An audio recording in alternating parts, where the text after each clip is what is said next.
Good morning, students. Today we have to see equations of motion. We have already learned motion, uniform motion and non-uniform motion. In uniform motion, the speed is constant. So we have just one formula. Speed is equals to distance upon time, or velocity is equals to displacement upon time.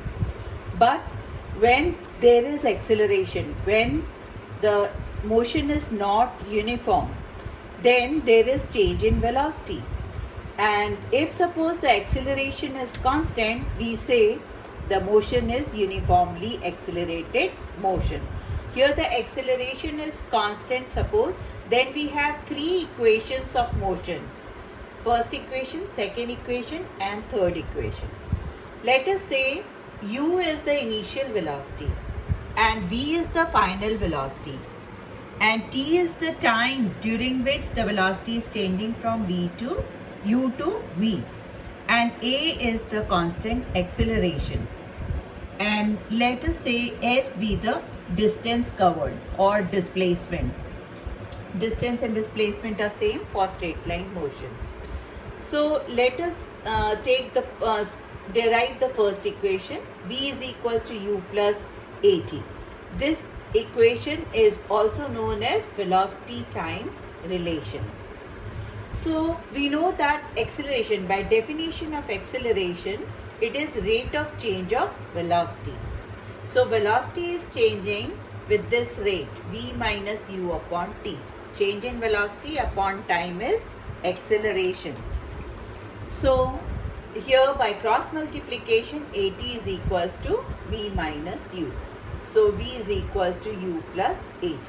This is suppose the first equation. Now using this equation, we will derive the second equation of motion and third equation of motion. Second equation of motion is s is equals to ut plus half at square. So we know that displacement, s is displacement here.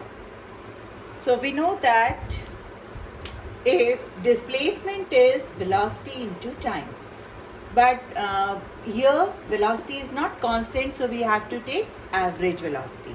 So average velocity into time. So s displacement is equals to average velocity. We already know average velocity is initial plus final by 2. So v plus u by 2 into time t. Now putting the value of v from equation 1. We are putting the value of v from equation 1. Equation 1 is v is equals to u plus at. So putting the value of v, that is u plus at here. Now multiplying t, taking t inside the bracket, and then solving 2at plus 2ut plus at square by 2.